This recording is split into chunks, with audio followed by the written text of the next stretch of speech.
Hey friend, thanks for listening to the Fixate Phoenix podcast. We are praying that you are blessed by this week's message. If you would like to partner with the future of Fixate, you can visit fixatephx.com/give. So if you've been here the last few weeks, this is part 3 of what I've been calling the ecology of a missional disciple. The ecology of a missional disciple. Now, ecology is actually a scientific term, and what it is it's the study of relationships among living organisms, including humans, and their physical environments.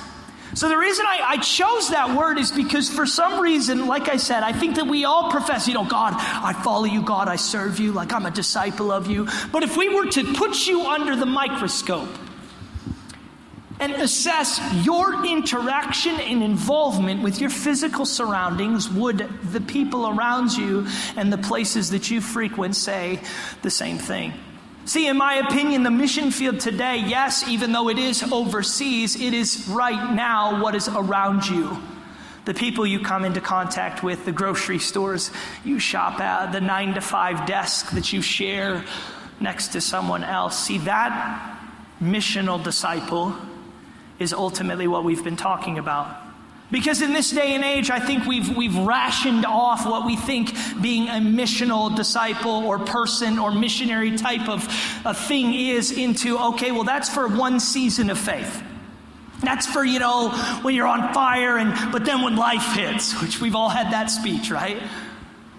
But what I want to challenge us on today is the belief that we carry a missional aspect with us every day of our lives. And if we don't practice that, in my opinion, what I see is when people walk away from God, it's because they're dissatisfied. And the reason they're dissatisfied is just because they've never been modeled fully what it means to live for Him and face the choice of, I can't pay that cost. See, boredom is a real thing in faith, and I was reading a quote that just so struck me, and it said, we're not spiritual enough today to engage our culture. We've stripped down everything about following God to biblical best practice and the 7-step model and whatever it is, but to be people who live and breathe and move in His being. A missional disciple. Not one who is a disciplined learner, but one who is a disciplined follower, disciplined hearer, and one who, as a discipline, engages those who are lost, broken, overlooked, unseen, and defeated. A missional disciple. I'll never forget this story. And a few years ago, I was preaching at a church, and when I got off the stage afterwards, there was like a medical emergency in the crowd. And what was happening was, and it was a big event, but I was there, and this kid was just thrashing on the ground and kind of going crazy. And it actually came up that he was having a reaction. Man, I wrote down what the reaction was because I just dang forgot it. Shingles. Okay. He was having a shingles reaction in the crowd. And I remember he's writhing on the ground, kind of screaming. And I remember I grabbed his shoulder. And, I was raised with a mother who would just grab you and just go crazy. And I remember it's early on, you're God, would you please help him, But in this particular instance, I'm I just got done preaching. I got to do my job. Literally, I grab his shoulder. I'm what are you dealing with? He's I've got shingles. I'm having a shingles reaction. And I'm I hope that's not contagious, but we're... Fun fact, I was a missionary in India, literally came back, had an extreme skin reaction, and I was working in a leprosy colony. Dead serious. I was quarantined before it was cool. Literally at a hospital 4 days. My mom didn't even come see me either. She's you'll be fine. I might be a leper. Anyway. But anyway, I remember this one. I'm praying for him, and I'm man, I just got done preaching. We're going to bust this loose. Command the spirit of the spirits. And I remember I'm praying. And as time goes on, I just get hotter and hotter. But I remember I'm going, and then I realized this kid's not shaking. This kid's not really. I open my eyes, and he's just laying there looking at me what are you doing? And I look at him, and I'm oh, are you good? Like my face like, yeah, he's good. Because you're a good God. So you're a good father. But I remember I'm looking at him and I'm like, are you good? And he goes, yeah, I actually think I am. And he goes, but it'll flare up later. I looked at him, I went about, bah! No. I looked at him and I'm like, what do you mean it'll flare up later? He goes, well, I have these reactions sometimes, so I guarantee it's gone now, but it'll probably pop up later. And I looked at him, and that was such a profound moment to me, to be in need in a moment where you're literally like, call an ambulance, and the next moment, you're like, oh, it passed, but it'll come back around. And isn't that a crazy thing to process? But how many of us in this room have ever been through experiences where God has got us through, and instead of being like, wow, God, thank you for taking that away, it's like, well, there'll be something else.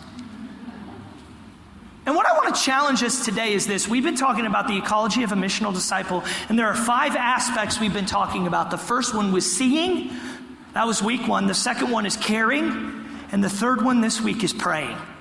Now, this is going to be a different message. Some of you guys are like, oh, another sermon on prayer. No, this is a different aspect of prayer that we're talking about, because I believe a prayerful life is one that isn't just in tune with the needs and desires of our hearts, but instead is in tune with the needs and desires of those around us, that then has an active practice of participating in praying for other people. It's actually funny, I was reading a book, Barna, and it said that 52% of adults over the age of 21 believe that praying in public for somebody else that they do not know is extremist religious behavior. And it was profound to me, because really when we talk about it, we have started to condense the spiritual rhythmic practice of following Jesus to this time alone or in church, in which we insulate and bubble wrap every part of our being to not interact with a world that really is the faith upgrade that we pray that God upgrades in us. What I mean by that is, if you actually step out to missionally engage a community that you don't think actually wants to receive it, and then find out that they do, that's the upgrade we pray for. God, I pray that you're real. He's like, why don't you take the realness that you know, use it, and then you might find that there's more realness that I'll give to you. And I tell you that story, though, to start, because I think today is about us changing our minds from the flare-up mindset of I'll just get through it, to a mind that sees the things others are going through and engages alongside those people in prayer. How many of us have looked at people like, oh, they're going through it, but it's just a season. Oh, that's a tough situation. I'll pray for them from a distance. Oh, yeah, there's a need right there. It's literally right in front of me. I'm a little bit busy. Last night, I'm praying and studying for this, and as I'm praying and studying for this, I remember the Lord's like, hey, Micah, remember this person you haven't talked to that I've put on your heart. I want you to write down right now, first thing Monday, you're calling them. Because you're going to preach on this, but you're going to live this. And I wrote down their name and the time, 9:44 p.m. last night, because I'm going to call them on Monday, and said, I don't know what you were doing at 9:44, but I know God had you on my heart. See, that is an interesting way to live. Because people are not used to being confronted with the fact that somebody might be believing on their behalf, might be actually calling on a living God, even though they are living in death, and trusting that even their voice and petition will be the thing that breaks through the ice blockage of their soul. What I'm saying to you today is this, is the easiest thing you can actually do is pray for somebody, because it's not about you praying for them, it's about you responding to God wanting to meet them. So today I'm actually going to focus on a passage. And this is kind of an unorthodox passage to focus on here, but I believe it's profound and powerful in the implication that it means for a missional disciple to live in. And it's Matthew chapter 26, 36 through 46. This is Jesus in the Garden of Gethsemane. Let's read. Then Jesus came with them to a place called Gethsemane and told his disciples, sit here while I go over there and pray. And he took Peter and his 2 sons of Zebedee with him and began to be grieved and distressed. Then he said to them, my soul is deeply grieved to the point of death. Remain here and keep watch. And he went a little beyond them and fell on his face, praying, saying, my Father, if it's possible, let this cup pass from me, yet not as I will, but your will be done. Verse 41, keep watching. Oh, never mind. This is verse 40. And he said, and he came to the disciples. It's because Tia walked in 45 minutes late. And he came to the disciples and found them sleeping. And he said to Peter, so you men could not keep watch for me for 1 hour. Keep watching and praying so that you do not come into temptation. The spirit is willing, but the flesh is weak. He went away again a second time and prayed, saying, my Father, if this cup cannot pass unless I drink from it, your will be done. Again, he came and found them sleeping, for their eyes were heavy, and he left them again and went away, praying a third time, saying the same thing once more. Then he came to the disciples and said to them, are you still sleeping and resting? Behold, the hour is at hand. The Son of Man is being betrayed into the hands of sinners. Get up, let's go. Behold, the one who is betraying me is near. I'm going to kind of reframe this entire passage through 3 particular points, and really the title, I guess you could say, of today's kind of sequence of events is how your prayer life lives on mission right now. How your prayer life can live on mission in a way that actually cares for, interacts, and takes ownership for the world that we live in. I cannot tell you how frustrated I get with Christians who just complain about how fallen the fallen world is. You're just like, that's the point, right? The point is that the enemy is in control of the fallen world, and if you have an awareness of the fallenness of it, that's more actually a challenge for you to engage it, not critique it. And our goal as a missional community here is to be people who don't just critique a fallen world, but engage the fact that it's fallen, believing that in a fallen state, there's resurrection power, which is the foundation of all that we believe. Why would we be mad at fallen when all that is an opportunity for resurrection? How your prayer life lives on mission. The first one, we have long points here, so just strap in, it's fine. Number 1, being present in someone's need, pain, story, struggle, or trauma as someone who keeps watch through prayer is love on display. The playbook of missional prayer for others is just sitting, being awake and aware of the needs they have, and giving them to God repeatedly and rigidly for as long as they need us to.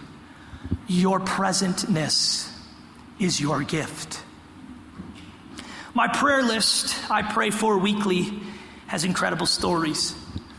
If you didn't know, when I talk about kind of this rigid habit and routine, is I believe there's kind of this reintroduction, not of lifeless religion, but the religion that expanded across the globe, which is the Christian faith. Part of that is me and my wife, we believe in the aspect of prayer and fasting. So every Sunday I'll go out to eat lunch after this, and then I'll fast till tomorrow night. And on Monday morning, I have a list of any person who right now has requested a prayer in this church. And on my walk on Monday morning, the very first thing I do is I wake up and I walk the same route around my neighborhood, and I pray for those needs. On that prayer list I pray for weekly, there are incredible stories. Stories of God's miraculous healing from deathbeds, cancer and disease, marriages restored, children born of mothers that shouldn't have happened, careers and callings that came from nothing for people who thought they were defeated nobodies. But as prayers to an outsider don't seem, but also there are prayers to an outsider that aren't answered. There are sudden deaths and losses, sickness that comes back after being gone and you thought it was defeated, marriages that disintegrated and never recovered with children's lives damaged in the wake. I have had triumphs of faith answered and low points of doubt on that walk, but I still keep watch. Week after week, year after year for some requests, because the weightiness cannot replace the watchfulness people need in the dark nights. If you notice, Jesus, when he asks the disciples to come with him, he doesn't say, will you pray for me? The request wasn't, hey, will you keep watch with me? And what I'm trying to kind of get us to this place of organizing around is not this like, oh yeah, I'll like pray for you. No, I will keep watch besides you. In the pain and the brokenness that you're experiencing, in the persecution you're about to encounter, in the blood that is pouring out of your pores in that moment, which we know is happening, I'm watching on your behalf. See, watchfulness has to be a posture of those who believe, because there are so many people who are just looking for somebody to keep watch with them. You know what's interesting is he says keep watch, and the most fascinating part about that is because the overlooked passage in Matthew 26 that I believe many people don't quite understand, and I want to just speak on for a second, is that passage, the spirit is willing but the flesh is weak, in verse 40, is actually spoken to Peter. Now what's fascinating about that, and I'm going to read this quickly, is Jesus did not ask his disciples for anything other than to sit and keep watch. Only to Peter in verse 40 does he actually ask to watch and pray, because spirit is willing and flesh is weak. But the interesting part of this is that hours later, it would be Peter who would deny him 3 times. We read this and think it's Jesus asking Peter for prayer on his behalf. But in actuality, there is a case that can be made that Peter needed more prayer at that time than Jesus in the garden. Sometimes the prayers others are asking you to pray for them do more for your soul than for theirs. See, Peter's literally, he's like, hey, the spirit is willing, the flesh is weak. Can you keep watch with me? And Peter's like, yeah, I know. You've been talking about this persecution thing. And like, man, I've been with you. We'll see. But Jesus is not, he's worried about himself, but I guarantee he's looking at Peter and he's like, man, your spirit is willing, but your flesh is about to encounter a weakness that you've never known. You're going to see me hang. You're going to deny me 3 times. And then I'm going to trust you to usher in an era of church expansion that has never been seen on the face of the planet. I hope that after this is all over, your spirit is willing and so is your flesh. What I want to challenge us today is this posture of who are we keeping watch for? Who are we sitting and posturing ourselves to say, God, I'll watch for them. I'll stand with them. I'll be present with them. I'll come alongside them. I'm not saying, here's the deal, I'm going to even boil it down to the most rational everybody can do. If all of us left today and we know one person in need, and we texted them and said, hey, you are on my heart today, and just so you know, I'll be praying for you for as long as you want me to every week. Do you know what that does to people? Do you know what that does to other people's faith when you make a commitment to, I will watch, stand, and be present in your trial and tribulation, trusting that even though I may not have the answers, that I will see this become a testimony from this test you don't believe you'll pass. Keep watch. The second thing is this. Sometimes prayer is all we can do, should do, are able to do, barely want to do, and feel we are even kind of qualified to do. Make it a habit to do it. Bearing one another's burdens sounds like a lot until you're the one who needs to be carried. Practice carrying, for one day we all need to be carried. Galatians 6:2, bear each other's burdens and thereby fulfill the law of Christ. I love that this is like, we know that the bare minimum, what are the greatest commands, okay? Love the Lord your God, right? Love your neighbor. But fulfilling the law, hey, let's take away this. And if you know anything about the New Testament, there's a huge debate on what they should be doing of the law. Okay, should everybody be circumcised? Like, okay, but the food sacrificed to idols, like what if it's a ribeye? It's like, what if it's really good pizza? Like, I don't care if Baal was there. I'm eating the pizza. What if it's Sonic mozzarella sticks? Luke? Who eats Sonic still? Don't raise your hand. Don't raise your hand.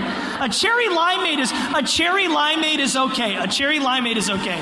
But eating Sonic's food is like, that's worse than a gas station. Hopefully nobody works at Sonic here. If you need tickets, though, no, I'm kidding. Well, we got really off track there.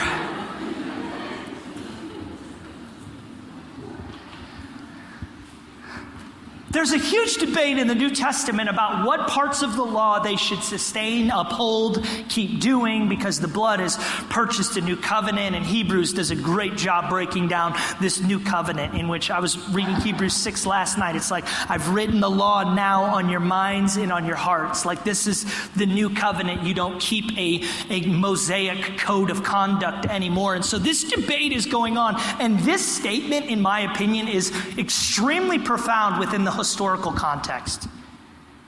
Galatians 6:2, bear each other's burdens and fulfill the law. Wait, what? If I just bear other people's burdens, I'm going to fulfill it all? And I'm not going to spend a ton of time on that, but I think that's such an interesting invitation, that we would just be people who bear others' burdens and from that place fulfill what God has called us to do. What if I challenge you today? Some of us are like, God, what am I called to do with my life? Bear others' burdens. Okay, but God, what practically? Bear others' burdens. Okay, but God, what about on a platform or with my gift? Bear others' burdens. But what about on social media? Because everybody has to see that I do it. Bear burdens. Who else's burdens are you bearing? And I challenge you today to seek out a burden that somebody needs watched alongside. Somebody needs somebody to be present with. Somebody needs somebody to stand alongside. And I promise you, there will be a missional aspect in your discipleship that will do something at the core of your humanity. You know, I'll never forget, I was homeschooled and it was terrible. Wow, some people in here are like, fighting words. We got some parents in here. I was private, public, and homeschooled. I was the trifecta. And it was because all three couldn't hold me down. I rose, God. But here's the thing. The only problem with homeschool is that my mom was a strong-willed woman, and whatever she was doing that was spiritual, you better believe she was taking me with her. And I can't tell you how many hospital visits and nursing home things, and I'm like 13, I'm like, Mom, please, I just want to play Madden. But one particular instance I'll never forget, when we talk about bearing each other's burdens and how prayer, even if it's the only thing you do, can be one of the most profound things you do, is I'll never forget this to this day. My mom, for years, went and saw this same lady, and her name was Jane. Jane had rode on the back of a motorcycle, and her boyfriend had a wreck, and she had slammed the concrete and went into a coma. My mom knew her family had never met Jane personally. My mom went month after month, year after year. She never came out of that coma, and she didn't survive. And I went with my mom no less than 5 times to pray for this woman. And you know, I was thinking about that story this week, and I've never actually shared this, but I was thinking about that story because why would I share something in which God didn't intervene on the behalf of a miracle? Because I think there was something God was doing that might have been deeper in me than just seeing a miracle in front of me. And it's the faithfulness to bear a burden. It's the faithfulness to say, I've never known you. I've never had a conversation. But if you need me to keep watch, I'm going to be in this chair. You may not ever know my name. You may not have ever shook my hand. But I will bear your burden. And I think that as a culture and as a community that tries to distance, isolate, and insulate ourselves from a world that is begging for others to bear our burdens. What happens when we bear the burden? It's not a wait. If you are rhythmically following God, it's not a weightiness, it's an anticipation. What do I mean by that? The weightiness is when you don't believe because rhythmically you haven't lived a lifestyle in which you believe that God can act on your behalf. But when you bear burdens rhythmically and you have the habits and disciplines of faith intact, what happens is it's an anticipatory waiting. in which you're not looking and saying, God, I'll play for this endlessly and hope it happens. It's God, I know you're going to do something, and I'll keep striking the ground because I know it's going to do something for their faith, but it's going to be doing something for mine as well. See, the missional aspect of somebody who keeps watch in prayer and in waiting and in the repeatedness of it is not for your credit, it is not for your clout, it is for Him to show that fulfillment of the law for a son and daughter who was okay bearing the burdens of this world. What do you think Jesus even did? I talked about this, I believe it was at Easter, but there's a medical belief that Jesus didn't die from the suffocation on the cross. He didn't die from the sword that went into his side. He was already dead. And that the water and the blood, when it's shot out, what happens is when your heart fails, there's a layer of water that surrounds your heart. So when that sword went in, and it says in John that water and blood spat out, they actually believe that he was heart failure because of the shock and stress he was under. The burden he was carrying caused his heart to stop. Yes, there was beatings. Yes, there was bruisings. Yes, there was torture, but there was a burden that caused his heart to stop beating. And I want to challenge you today that God is saying to us as a church, will you carry the burdens of those around you? Because for too long, the church has been too surfacey, too arm's length. It's been too polished. It's been too perfect. And to have any need at all is a sign that, oh, God must not be there. He must not be present. No, we bear burdens here. And I pray that you bear burdens out there. My last point is this. Can I pray for you is not a one-time commitment. It's a spiritual investment into someone until the need is met or the answer is made. People with little faith learn a lot from people with a lot of faith who choose to not back down from darkness, fear, and doubt. To pray without ceasing is just a saint who won't stop believing that they will see the goodness of God in the land of the living. How many times did Jesus check on his disciples to see if they were keeping watch? 3 times. 3 times he checks, and we know that he knows the answer. But why does he keep checking? I believe this is such a profound moment that's missed in this story. If Jesus checked 3 times on his disciples to see if they were praying for the urgency of the hour, how often do you think he checks on you to see if you're praying for the needs and the urgency of the hour of those around you? How many of us do I believe God is walking up in the garden of life and shaking us and saying, open up your eyes and pray for the urgency. Open up your eyes and pray for the ones who have a burden. Open up your eyes and understand the time that you live in and not be critical and shameful and condemning to it, but rather say, God, give me an upgrade of strength for the burdens that will be on my back. This is the missional disciple. One who is not okay with a 30-second gospel presentation on the street, but one who will walk up alongside and bear a burden. I was locking up the fence here, this is a few months ago, and as I was locking up that fence, there was a guy right on the fence that he was stretching. It was pretty hot out that day, and I'm locking up the fence, and I say, hey man, are you okay? You doing okay? And I mean, it's hot, because it's Arizona. We all know I don't even got to say it. And he looks at me, he goes, yeah, man, I just got this back pain, real bad back pain. And I literally look at him, and I'm like sweating, just locking the gate. And I'm like, all right, God, I guess we're going for it. And I'm like, well, here's the deal, man. I believe in Jesus. I believe he could touch you. And I believe that you crossed my path for a purpose today. Can I pray for you? And he looks at me, and he's like, sure. And I touch him on the shoulder, and I just start praying for him. And I remember praying for him. And you know, before I went to level 12 nuclear, we're good at God right now. You know, before we, some of you guys I'm joking, right? I'm joking, not really. Anyway, as I'm praying for him, I remember the Lord still my spirit. And I stop and I look at him, and he's looking at me and he's smiling. And I think he's just genuinely dumbfounded that some random would pray for him on the street. And he looks at me and he's smiling. And I get done praying and I say, hey man, have a good day. I'm going to be praying for you. And he looks at me and he goes, thank you so much, and just walks.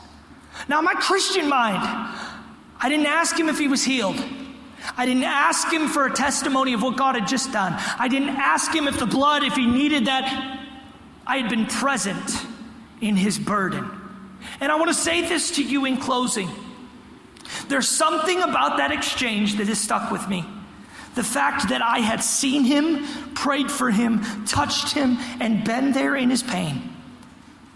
That almost had done more for him than if the pain was gone.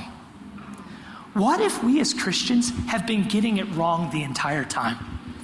That there is actually two sides of prayer. A power that can heal and a presence that can lift. See, some of us, that's why we prayed even in this service today. Some of us, I believe in the miraculous power of God in this moment, but I also believe in a presence that can lift.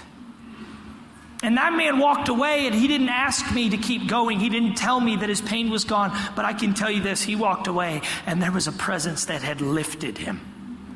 Missional disciples today, would we be the ones who will pray and carry each other's burdens? Would we be the ones who will keep watch? Would we be the ones today who recognize the opportunity of the hour to stand with, alongside, and to lift those around us?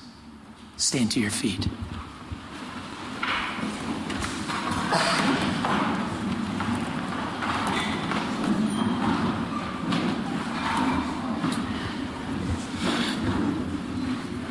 In closing today, I want to pray this over us. If you've been here before, you know that I like to just write a prayer based off of the sermon and then read it over people. So whatever your posture for receiving is, or whoever you are today, I pray that this prayer would meet you where you are.